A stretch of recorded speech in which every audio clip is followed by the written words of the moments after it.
start Yeah. Oh, I'm just a saying new, about the story. Yeah. yeah. So, Salvatore left already? Okay. He's leaving. Hello. Okay, okay. Yeah, so when do you plan of coming back? Okay.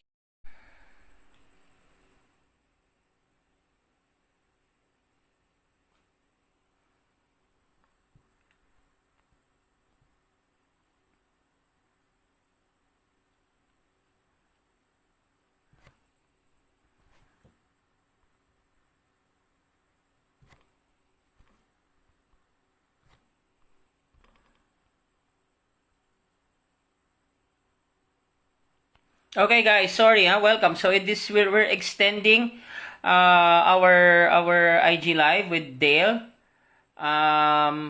for the open forum for your questions. So please, while we're waiting for Dale to connect, um, you can start typing your questions.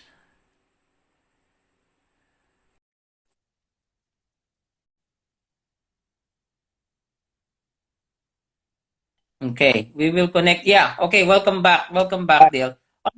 So, yeah, my last question was, have you ever been to the Philippines? And if you were here once, what's your impression of the Philippines? Well, I haven't visited. The farthest I've been as an adult is to travel around Australia. I've been all around the island, I mean, the continent of Australia, and visited there several times. It's a very thriving craft community, as you know, all around Australia, from Melbourne to Sydney to Brisbane, out all the way out west. So it's an amazing community.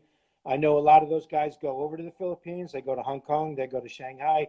So you see a lot of the English and the Australian bartenders bringing their craft and sharing it all over Southeast Asia, which is a great thing. So you guys have the Yeah. benefit of a lot of that stuff, which is really good. And you have the benefit of the internet. I mean, I mean, as a young bartender, it was a wasteland. There were no good books. There were no schools. It was a wasteland. There was Mm, no place to learn mm, mm. back in the Yeah. 60s, 70s. So this is an extraordinary, there's no excuse for a bartender not to have a good education now because the internet is a constant source of learning. And to me, the one area that bartenders neglect is taste. You must taste everything. You must know what Yes. these spirits, you must know what all these botanicals, everything.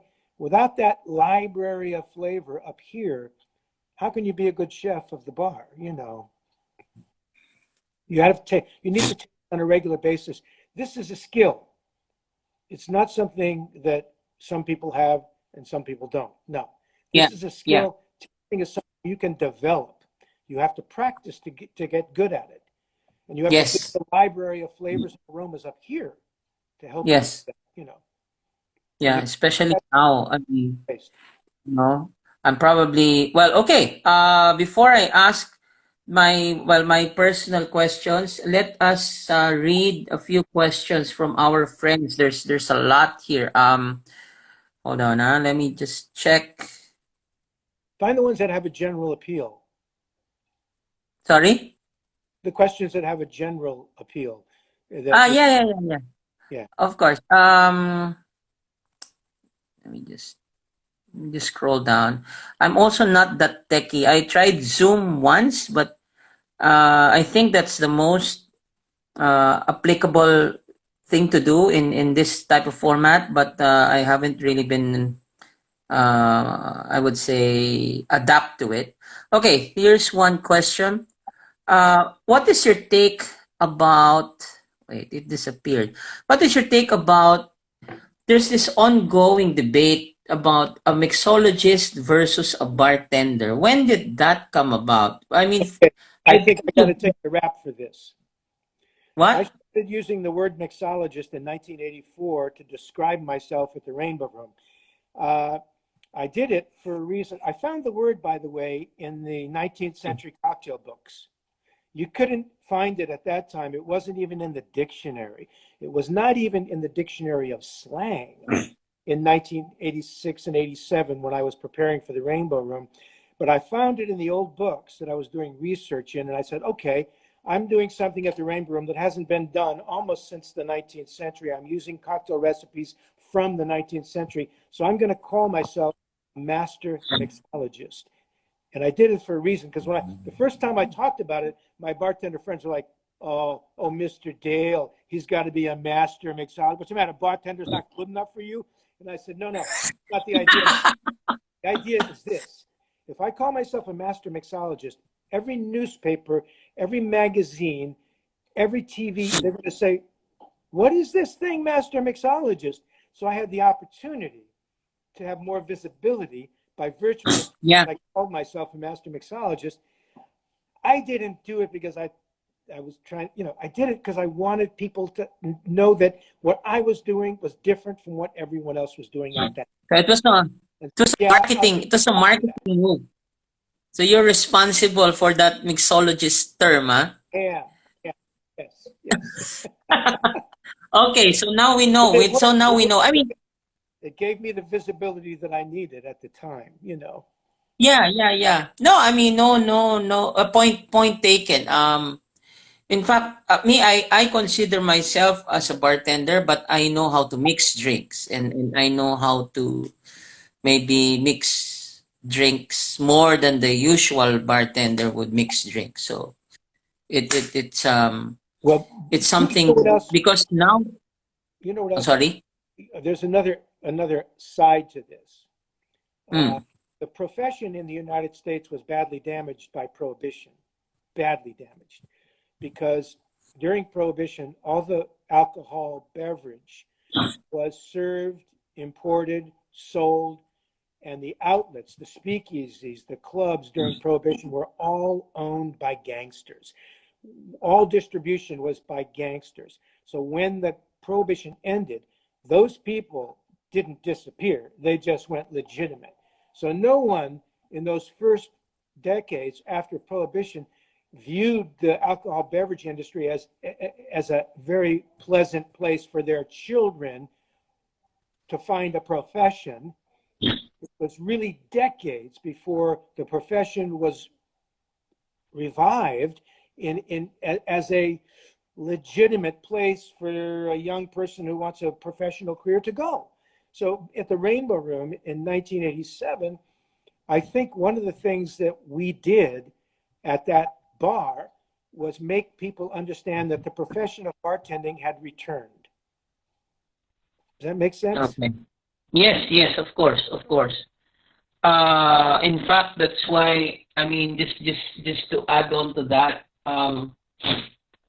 the way bartender or bartending entered my life is one of which is I like to drink from the get go, you know. Then I watched Tom Cruise, but I was as I was reading along and asking people, that for Americans, basically, correct me if I'm wrong, but bartending was just uh, a thing to that pays for your college during the 80s, 90s, and maybe even until now. It wasn't really during that time. It wasn't really perceived as a profession, as a career that you can go be a DeGroff, or you can go be a consultant of several hotel chains. But over the years, it's nice to see how it has evolved. That people really, I mean, if you own an establishment or a chain, it's an invaluable asset to have a person that's really adept in beverage, or maybe a master bartender, if you would call it, because let's face it, beverage is just as or maybe more important as food is. So it's nice to see, like me personally, coming from Southeast Asia. um it's nice to see how a simple college part-time job from what I've read, turn into something that can provide a livelihood for your family, for yourself. So I mean, like, it's one of the reasons I really wanted you here, is because bartending, like me personally, bartending has been good to me since day one. And I think the aspiring bartenders who are listening right now also can see how bartending, if they play it the right way, if they play their cards right, can really be not only a profession but like a livelihood, or their Yeah. life. Let me add to that, to say that there is a new career path open to us now. Because there are so many uh, companies that own luxury properties around the world. I don't, whether they're hotels or resorts or whatever around the world. Some of them have outlets in different cultures, different countries, East and West. So for someone who has taken this to the very end and learned about wine and learned about cocktails, learned about spirits and how they're made, learned about coffee, tea, and how they can be incorporated, just learned about beverage as a whole category.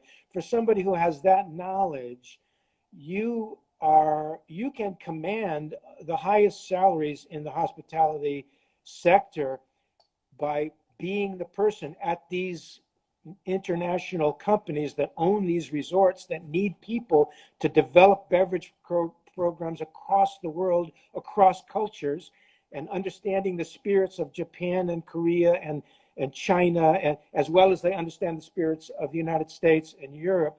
That person is valuable, really, really valuable. And that takes what you're saying to the next degree. And it's not a bartending position I'm talking about. It's the top. It's the top. It's the person who designs the bars and puts the curriculum together, puts the menus together, most importantly, in those properties around the world. Uh, it's it's an extraordinary way to go. My son and his company are going in that direction, and I think it's a great direction. When I talked about redesigning the workbench, this is part of what I'm talking about. Now, there's a guy here asking a question, Chris John. He says, will the speakeasy in the next few years still be a viable trend? In my opinion about that, by the way, it was accidental. We all know Sasha Petrosky was the one who really began this idea of a speakeasy format. And do you know why he did? Because I've been going. Okay, I know, maybe mafioso, maybe he was mafioso during No, those no, I'm days. talking about the craft bar community in the new millennium, going to the speakeasy, going back to the speakeasy as a format. So Sasha had this little place on Eldridge Street in New York City, a tiny little place. My Familiar, friend very. loft across the street, but all the other buildings on the street were Chinese tenement buildings. He was Yeah. in a building that was four stories, all Chinese families. And in the sort of down the stairs and underneath that property was a mahjong parlor, where a lot of older Chinese men used to go to spend the pin money. You know what I'm saying? And Yeah. one day, my friend Joe comes to walk his dog, and he sees a bunch of kids coming out of the mahjong parlor, and he goes over there and he says, "What the hell were you guys doing in the mahjong parlor?" They said, "That's not a mahjong bar, that's a bar. You should go in." So he goes in, and there's Sasha alone behind the bar. He had just opened, right? Yeah. And we got there talking, and Sasha really was opening on the thinnest of budgets. He built everything himself. They got to talking. And he said, my favorite bar is up at Rainbow Room. And he said, and Sasha said, "Oh, I know that guy. Why don't you bring him in sometime?" So Joe brings me in because he's a good friend. And I start talking to Sasha, and he's asking me about ice and this and all that. And I'm telling him about the cold draft. But of course, affording a cold draft machine for him, forget it. They're $8,000. He can't even afford a $50. You know what he finally did? He bought a $50 chest freezer, the kind you could put a body in, you know what I mean? And he started making his own ice in larger, and then he could break it down to whatever size he needed. That's how he started with the whole ice idea that he developed later. Oh, And he okay. didn't have a speakeasy, by the way.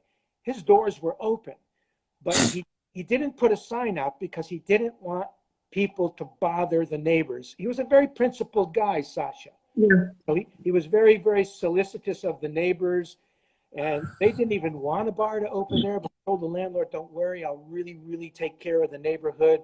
So he would say to people, don't bring anybody to my bar that you wouldn't bring into your own home.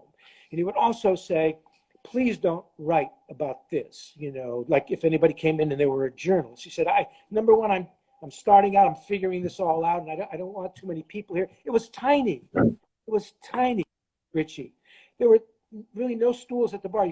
3 or 4 people could stand there. There were a few banquettes and a few seats. Hello? Okay, wait. Maybe 20, you know. So one day someone came in and they wrote an article about it. And then there was a line of people outside. You know why? Because it was this hidden away place and it was kind of sexy and the drinks were good. And he immediately locked the door. He stuck his head out and he said, sorry, closed by reservation only from now on. And he gave a few people that were regulars the phone number. He would change the phone number every month. He didn't want to have a speakeasy. He wanted to take care of the neighbors. That's how it started. And then it became then PDT, you know, another interesting story. PDT was next to a hot dog place. You know, Yes. if you've been Yeah. there. Crips dogs. The hot dog place Yeah. had a liquor license, right? Yes. But an adjoining building that they took over the ground floor, but it was a different address. So if they put a bar there, they'd have to buy another liquor license, and liquor licenses in New York City are extraordinarily expensive. So the guy said, here's what we're going to do.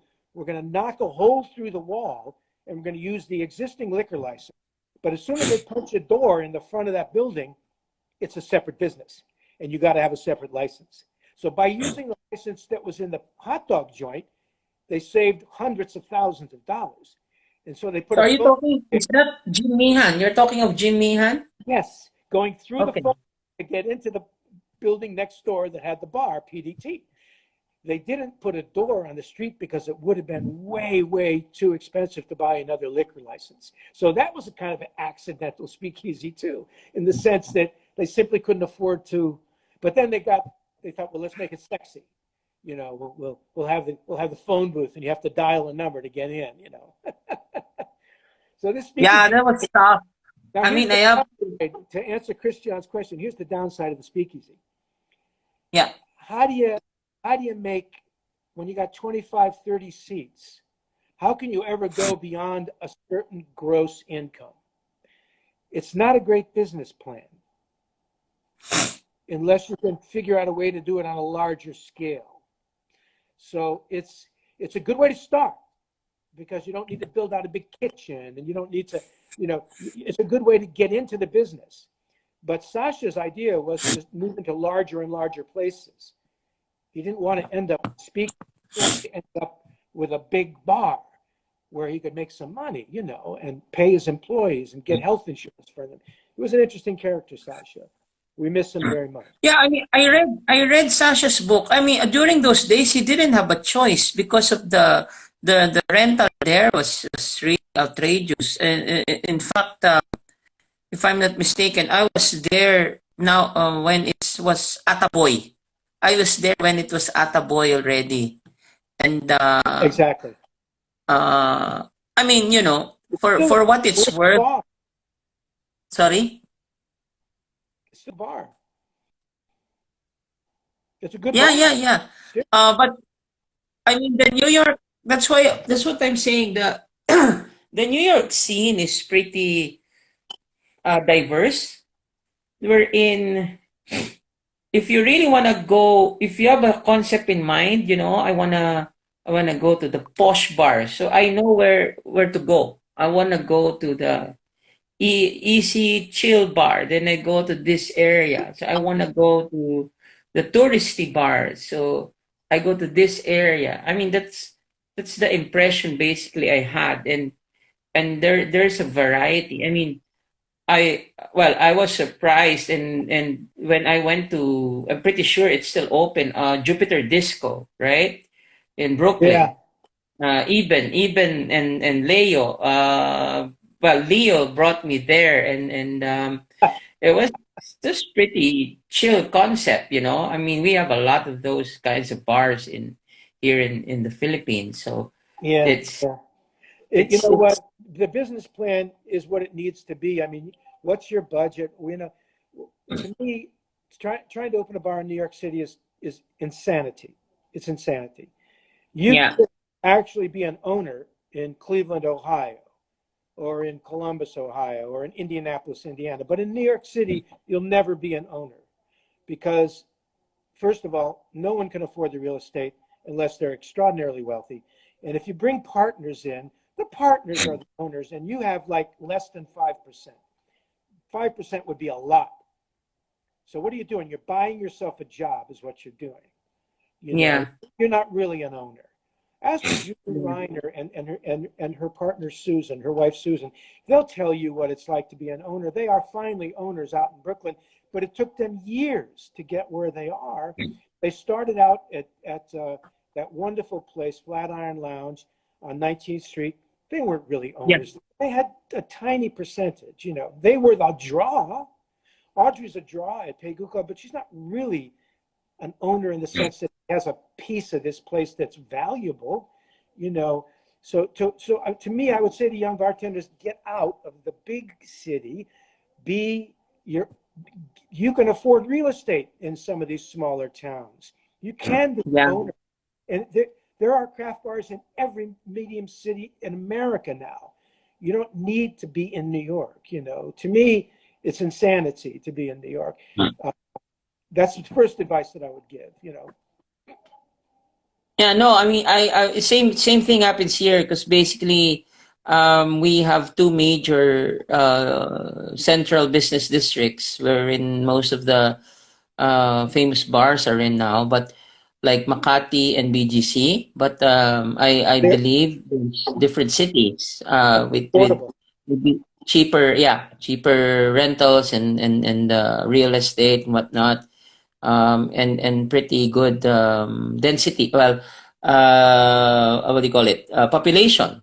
Yeah, So it's really all about. I mean, I had Angus Winchester here to guest also, and we were talking about cocktail culture, and I mean, it's a process wherein everybody really has to buy in, bringing up a particular city. Like in New York, I noticed even your media, your newspapers. You know, there's in every day there's a certain bar that you write there. Okay, this is where to go on a Monday. They have this promo Tuesday and whatnot. So everyone's all in.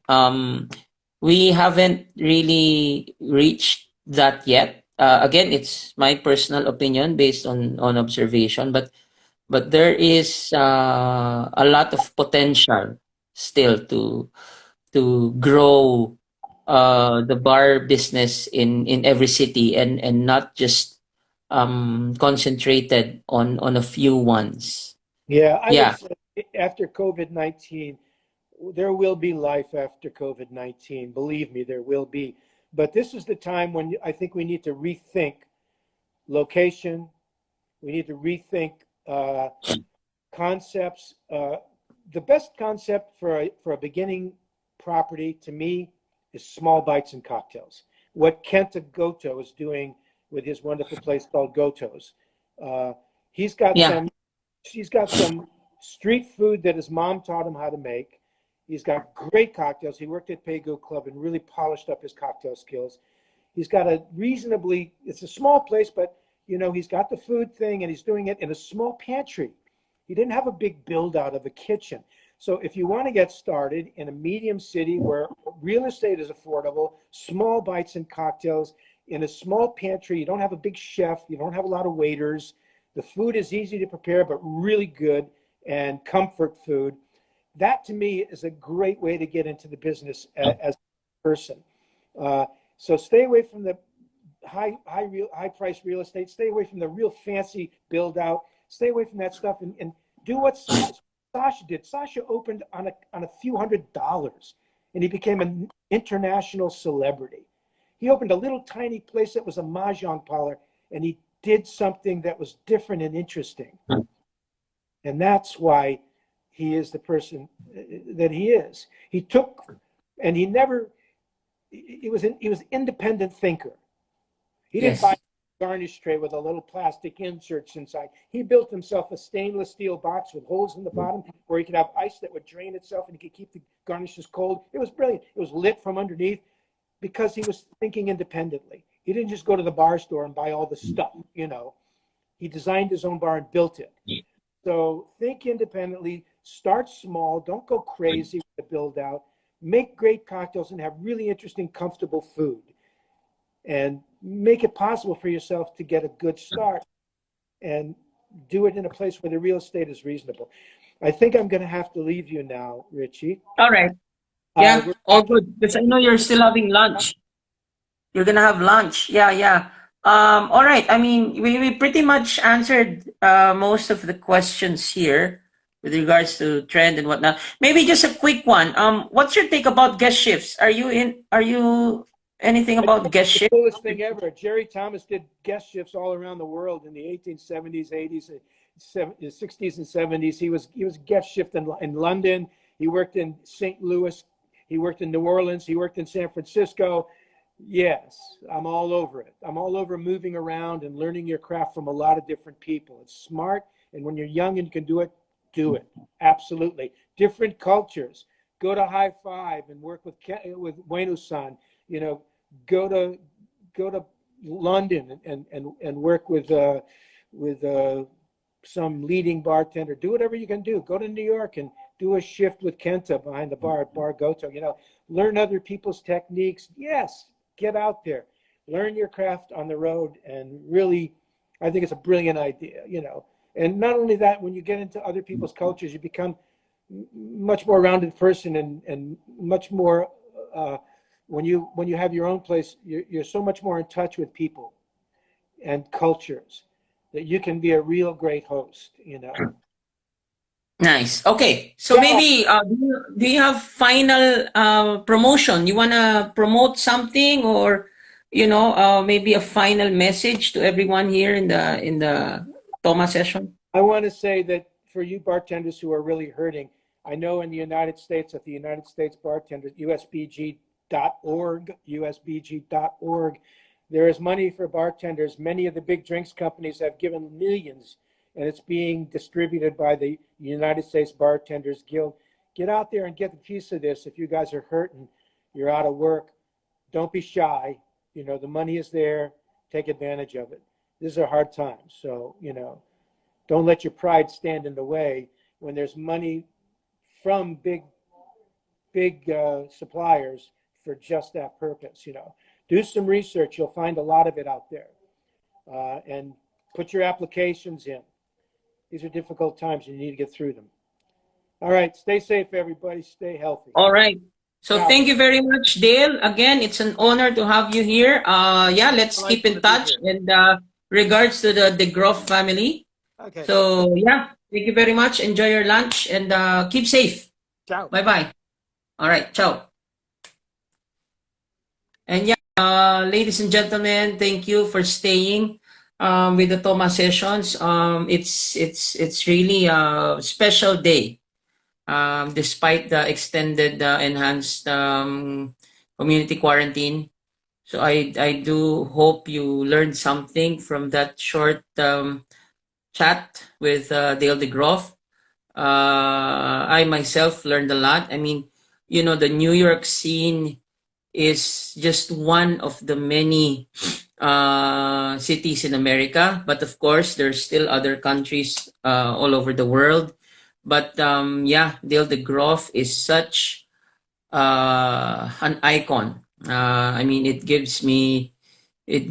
well, I don't really have that much hair on my skin, but It's really great to have a chat with one of the legends of bartending, and yeah, feel free to message him since you know his Instagram already, and stay tuned for our next um, guest.